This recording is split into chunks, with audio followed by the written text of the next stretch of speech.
ಕಾರವಾರ ನಗರಸಭೆಯ ಮಾಜಿ ಸದಸ್ಯ ಸತೀಶ್ ಕೊಳಂಕರ್ ಅವರ ಹತ್ಯೆಗೆ ಸಂಬಂಧಿಸಿದಂತೆ ಆರೋಪಿ ನಿತೇಶ್ ತಾಂಡೇಲ್ ಎಂಬಾತನನ್ನ ಬಂಧಿಸಲಾಗಿದ್ದು, ಮಂಗಳವಾರ ಸಂಜೆ ಪೊಲೀಸರ ಮೇಲೆ ಹಲ್ಲೆ ನಡೆಸಲು ಯತ್ನಿಸಿದ ಆರೋಪದ ಮೇರೆಗೆ ಪೊಲೀಸರು ನಿತೇಶ್ ಅವರ ಕಾಲಿಗೆ ಗುಂಡು ಹಾರಿಸಿದ್ದಾರೆ. ನಿತೇಶ್ನನ್ನು ಸೋಮವಾರ ಸಂಜೆ ಗೋವಾದಿಂದ ವಶಕ್ಕೆ ಪಡೆದು ರಾತ್ರಿ ಕಾರವಾರದಲ್ಲಿ ವಿಚಾರಣೆ ಮಾಡಲಾಗಿತ್ತು. ಮಂಗಳವಾರ ಆತನನ್ನು ಗೋವಾಕ್ಕೆ ಕರೆದುಕೊಂಡು ಹೋಗಿ ರಾತ್ರಿ ವಾಪಸ್ ಬರುವ ವೇಳೆಯಲ್ಲಿ ರಾತ್ರಿ ತನಗೆ ಬಿಪಿ ಹಾಗೂ ಮಧುಮೇಹ ತೊಂದರೆಗಳಿವೆ ಎಂದು ಹೇಳಿ ಮೂತ್ರ ವಿಸರ್ಜನೆಗೆ ತೆರಳುವುದಾಗಿ ಮಾಜಾಳಿಯ ಬಳಿ ತಿಳಿಸಿದ್ದಾನೆ.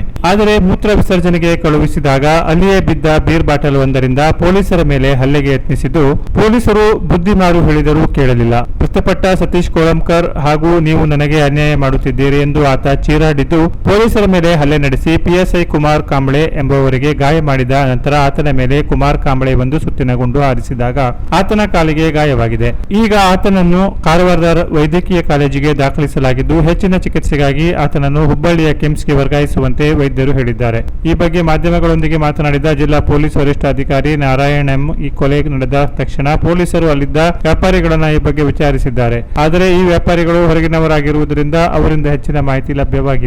ಅನಂತರ ಪೊಲೀಸರು ತಂಡ ರಚನೆ ಮಾಡಿಕೊಂಡು ತನಿಖೆ ನಡೆಸಿದ್ದು, ಸ್ಥಳದಲ್ಲಿದ್ದ ಸಿಸಿ ಕ್ಯಾಮೆರಾ ಪರಿಶೀಲನೆ ನಡೆಸಿದಾಗ ನಿತೇಶ್ ತಾಂಡೇಲ್ ಎಂಬ ವ್ಯಕ್ತಿ ಕೊಲೆ ಮಾಡಿ ಪರಾರಿಯಾಗಿರುವುದು ಗೋಚರಿಸಿದೆ. ಈ ಸುಳಿವಿನ ಮೇಲೆ ಆತನ ಬೆನ್ನು ಹತ್ತಿದ ಆತನನ್ನು ಬಂಧಿಸಿದ್ದಾರೆ. ಆತನ ಬಳಿ ಮೊಬೈಲ್ ಇರಲಿಲ್ಲ. ಕೊಲೆ ಮಾಡಿದ ತಕ್ಷಣ ಆತ ಬಸ್ ಸ್ಟ್ಯಾಂಡ್ ನ ಬಳಿ ಇರುವ ಅಜ್ಜಿಯ ಮನೆಗೆ ತೆರಳಿ ಸ್ನಾನ ಮಾಡಿ ಅಲ್ಲಿಂದ ತನ್ನ ಮಾವನ ಫೋನಿನಿಂದ ಜಗದೀಶ್ ಎಂಬಾತನನ್ನ ಕಾಲ್ ಮಾಡಿ ಕರೆಸಿಕೊಂಡಿದ್ದಾನೆ ಎಂದು ಎಸ್ಪಿ ಹೇಳಿದರು. ನಗರಸಭೆಯ ಸದಸ್ಯರಾಗಿದ್ದ ವೇಳೆ ಸತೀಶ್ ಕೊಳಂಕರ್ ಕಾರವಾರ ನಗರಸಭೆಗೆ ಸೇರಿದ ಮಳಿಗೆಯೊಂದನ್ನು ಪಡೆದಿರುತ್ತಾರೆ. ಈ ಮಳಿಗೆಯನ್ನ ನಿತೇಶ್ ಈತನಿಗೆ ನಡೆಸಲು ಸಬ್ ಲೀಸ್ ಕೊಟ್ಟಿರುತ್ತಾರೆ. ಸಬ್ ಲೀಸ್ ಕೊಡುವುದು ಕಾನೂನಿಗೆ ವಿರೋಧವಾದರೂ ಸತೀಶ್ ನೀಡಿದ್ದು ನಿತೇಶ್ನಿಂದ 4 ಲಕ್ಷ ಮುಂಗಡವಾಗಿ ಪಡೆದಿದ್ದನು. ಅಲ್ಲದೆ ತಿಂಗಳಿಗೆ 30,000 ಬಾಡಿಗೆ ನಿಗದಿಪಡಿಸಿದ್ದ. ಅಲ್ಲಿ ವ್ಯವಹಾರ ನಡೆದ ಕಾರಣ ತಾನು ಅಂಗಡಿ ನಡೆಸಲ್ಲ, ತನ್ನ ದುಡ್ಡನ್ನ ತನಗೆ ವಾಪಸ್ ಕೊಡುವಂತೆ ನಿತೇಶ್ ಕೇಳಿದ್ದನು ಎಂದು ವಿವರಿಸಿದರು. ಆದರೆ ಹಣ ಮರಳಿಸಲು ನಿರಾಕರಿಸಿದ ಸತೀಶ್ ಕೊಳಂಕರ್, ನಿನ್ನಿಂದಾಗಿ ನನಗೆ ಲಾಸ್ ಆಗಿದೆ, ನಿನ್ನ ದುಡ್ಡು ಕೊಡುವುದಿಲ್ಲ ಎಂದು ಹಠ ಹಿಡಿದಿದ್ರು. ಸಂಬಂಧಿಸಿದಂತೆ ಇಬ್ಬರ ನಡುವೆಯೂ 2-3 ಬಾರಿ ಘರ್ಷಣೆ ನಡೆದಿತ್ತು ಎಂದು ಹೇಳಲಾಗಿದೆ. ಕೆಲ ದಿನಗಳ ನಂತರ ಸತೀಶ್ ಬಲವಂತವಾಗಿ ಅಂಗಡಿಯ ಬೀಗ ಮುರಿದು ಅಲ್ಲಿದ್ದ ಸಾಮಾನುಗಳನ್ನ ಹೊರಗೆ ಚೆಲ್ಲಿದ್ದ ಎಂದು ಎಸ್ಪಿ ತಿಳಿಸಿದರು. ಹೀಗಾಗಿ ದ್ವೇಷ ಇನ್ನಷ್ಟು ಹೆಚ್ಚಾಗಿತ್ತು. ಈ ಪ್ರಕರಣ ಕಾರವಾರ ನಗರ ಠಾಣೆ ಮೆಟ್ಟಿಲೇರಿತ್ತಾದರೂ ಇದು ಸಿವಿಲ್ ಪ್ರಕರಣವಾದ್ದರಿಂದ ಅದನ್ನು ನ್ಯಾಯಾಲಯದಲ್ಲಿ ಬಗೆಹರಿಸಿಕೊಳ್ಳುವಂತೆ ಎರಡೂ ಪಕ್ಷಗಾರರಿಗೆ ತಿಳಿಸಲಾಗಿತ್ತು. 1 ವರ್ಷದ ಹಿಂದೆ ರೂಪಾಯಿ 3.40 ಲಕ್ಷಗಳನ್ನ ಸತೀಶ್ ನಿತೇಶ್ ಈತನಿಗೆ ವಾಪಸ್ ನೀಡಿದ್ದ. ಉಳಿದ 60,000 ಕೊಡಲು ನಿರಾಕರಿಸಿದ್ದ. ನಿತೇಶ್ ಆ ಹಣವನ್ನ ಕೊಡಬೇಕೆಂದು ಪಟ್ಟು ಹಿಡಿದು ಹಠ ಹಿಡಿದಿದ್ದಲ್ಲದೆ ಸತೀಶ್ ತನಗೆ ಟೋಪಿ ಹಾಕಿದ್ದಾನೆಂದು ಊರೆಲ್ಲ ಪ್ರಚಾರ ಮಾಡಿದ್ದ. ಏಪ್ರಿಲ್ 6ನೇ ತಾರೀಕಿನಂದು ನಗರದ ಪ್ರೀಮಿಯರ್ ಹೋಟೆಲ್ನಲ್ಲಿ ಸತೀಶ್ ಕೊಳಂಕರ್ ಈತ ನಿತೇಶ್ ಹಾಗೂ ನಿತ್ಯಾನಂದ್ ಹರಿಕಂತರನ್ನು ಹೋಟೆಲ್ ಕರೆಸಿಕೊಂಡು ಮಧ್ಯದ ಅಮಲಿನಲ್ಲಿ ಎರಡೂ ಕಡೆಯವರ ನಡುವೆ ಗಲಾಟೆ ನಡೆದಿತ್ತು ಎಂದು ತಿಳಿದು ಬಂದಿದೆ. ಆಗ ನಿತೇಶ್ ತಂಡದ ಹೋಟೆಲ್ನಲ್ಲಿ ಸತೀಶ್ ಈತನನ್ನು ಥಳಿಸಿದ್ದ. ಆಗ ಸತೀಶ್ ಆ ನಿತೇಶನಿಗೆ ಅಲ್ಲಿಯೇ ಧಮಕಿ ಹಾಕಿ ನಿನ್ನನ್ನು ಮುಗಿಸುವುದಾಗಿ ತಿಳಿಸಿದ್ದ ಎನ್ನಲಾಗಿದೆ. ನೀನು ನನ್ನನ್ನು ಹೊಡೆದಿರುವ ಕಾರಣ ಸುಪಾರಿ ಕೊಟ್ಟು ನಿನ್ನನ್ನು ಕೊಲ್ಲುವುದಾಗಿ ಸತೀಶ್ ನಿತೇಶನಿಗೆ ಹೇಳಿದ್ದನಂತೆ. ಈ ಘಟನೆಯ ನಂತರ ನಿತೇಶ್ ಆಗಲಿ ಸತೀಶ್ ಆಗಲಿ ಪೊಲೀಸ್ ಠಾಣೆಗೆ ಯಾವುದೇ ದೂರನ್ನ ಪೊಲೀಸ್ ಠಾಣೆಗೆ ನೀಡಿಲ್ಲ. ಅನಂತರ ಗೋವಾ ರೋಮಿಯೋ ಎಂಬ ವ್ಯಕ್ತಿ ನಿತೇಶನಿಗೆ ಕಾಲ್ ಮಾಡಿ ಸತೀಶ್ ಗೋವಾಕ್ಕೆ ಬಂದಿದ್ದ, ನಿನ್ನನ್ನು ಮುಗಿಸಲು ಸುಪಾರಿ ನೀಡಿದ್ದಾನೆ ಎಂದು ತಿಳಿಸಿದ್ದ ಎನ್ನಲಾಗಿದೆ. ನಂತರ ಆರೋಪಿಗಳಾದ ನಿತ್ಯಾನಂದ ಹರಿಕಂತ್ರ, ನಿತೇಶ್ ತಾಂಡೇಲ್ ಹಾಗೂ ಸುರೇಂದ್ರ ನಾಯಿಕ್ ಅವರು ಗೋವಾದ ಪಾಳೋಲಿಂ ಬೀಚ್ಗೆ ತೆರಳಿ ಅಲ್ಲಿ ಕುಳಿತು ಪಾರ್ಟಿ ಮಾಡಿ ಸತೀಶ್ನನ್ನ ಮುಗಿಸಬೇಕು ಎಂದು ನಿರ್ಧರಿಸಿದ್ರು. ಅಂದಿನಿಂದಲೇ ಚಾಕು ಹಿಡಿದುಕೊಂಡು ಓಡಾಡುತ್ತಿದ್ದರು ಎಂದು ಮಾಹಿತಿ ನೀಡಿದರು. ಮತ್ತೆ ಬೀಚಲ್ಲಿ ಪಾರ್ಟಿ ಮಾಡ್ತಾ ಇರ್ತಾರೆ. ನಮಗೆ ನಮ್ಮ PSI ಕುಮಾರ್ ಕಾಂಬ್ಳೆ ಮತ್ತು ರವೀಂದ್ರ ಇಬ್ಬರನ್ನು ನಾವು ಟೀಮ್ ಮಾಡಿ ಅವರು ಗೋವಾ ಕಡೆ ಇರೋದು ನಮ್ಗೆ ಗೊತ್ತಾಗುತ್ತೆ. ಹಾಗಾಗಿ ನಿನ್ನೆ ಕಳಿಸಿದ್ವಿ. ನಿನ್ನೆ ಅವರು ರಾತ್ರಿ 9:30 ಅವನ್ನ ಕರ್ಕೊಂಡು ಕಾರವಾರಕ್ಕೆ ಬಂದು ಕಾರವಾರದಲ್ಲಿ ಪ್ರಾಥಮಿಕ ವಿಚಾರಣೆಯನ್ನು.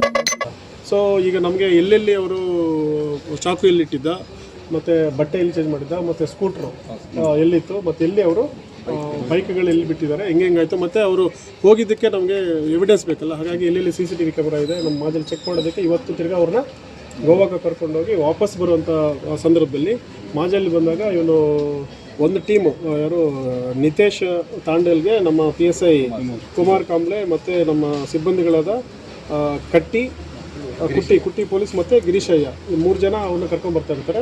ಮಿಕ್ಕಿದ ಆರೋಪಿಗಳಾದಂಥ ನಿತ್ಯಾನಂದನ್ನ ಮತ್ತು ಸುರೇಂದ್ರನ್ನ ನಮ್ಮ PSI ರವೀಂದ್ರ ಆಲ್ರೆಡಿ ಸೆಕ್ಯೂರ್ ಮಾಡಿ ಅವ್ರ ಪಾಡಿಗೆ ಅವ್ರು ಕರ್ಕೊಂಡು ಬರ್ತಾ ಇರ್ತಾರೆ. ಅದರಲ್ಲಿ ದರ್ಶನ್ನ ನಾವು ವಿಚಾರ ಮಾಡಿದ್ವಿ. ದರ್ಶನ್ ಇದರಲ್ಲಿ ಯಾವುದೇ ಪಾತ್ರ ಪ್ರಾಥಮಿಕ ಹಂತದಲ್ಲಿ ಇಲ್ಲ. ನಾವು ಇನ್ವೆಸ್ಟಿಗೇಷನ್ ಸಂಬಂಧಪಟ್ಟಿಗೆ ನೆಕ್ಸ್ಟ್ ಅವನ್ನ ನಾವು ಮನೆಗೆ ಕಳಿಸಿದ್ವಿ.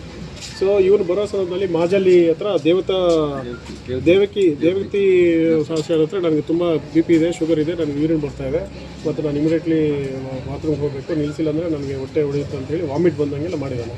ಹಾಗಾಗಿ ನಮ್ಮವರು ಇಮಿಡಿಯೇಟ್ಲಿ ಗಾಡಿನ ನಿಲ್ಲಿಸಿ ಮಾಡೋಕ್ಕೆ ಬಿಟ್ಟಾಗ ಅವನು ಇದ್ದಕ್ಕಿದ್ದಂಗೆ ಅಲ್ಲಿ ಬಿದ್ದಿದ್ದಂಥ ಬೀರ್ ಬಾಟಲ್ ತಗೊಂಡು ನಮ್ಮ ಹಸನ್ ಕುಟ್ಟಿ ಅಲ್ವಾ, ಹಸನ್ ಕುಟ್ಟಿ ಮೇಲೆ ಹೊಡೆಯೋಕ್ಕೆ ಮತ್ತು ಹೊಟ್ಟೆಗೆ ತಿವಿಯೋಕ್ಕೆ ಬಂದ. ತಪ್ಸೋಕೆ ಬಂದಂಥ ಗಿರೀಶ್ ಅವ್ರ ಮೇಲೆ ಅಟ್ಯಾಕ್ ಮಾಡೋದು. ಮತ್ತು PSI ಅವ್ರು ಬಂದಾಗ PSI ಅವ್ರು ಅವನು ಚೆನ್ನಾಗಿದ್ದಾರೆ, ವೆಲ್ ಬಿಲ್ಟ್ ಇದ್ದಾರೆ, PSI ಮೇಲೆ ಅಟ್ಯಾಕ್ ಆಯಿತು.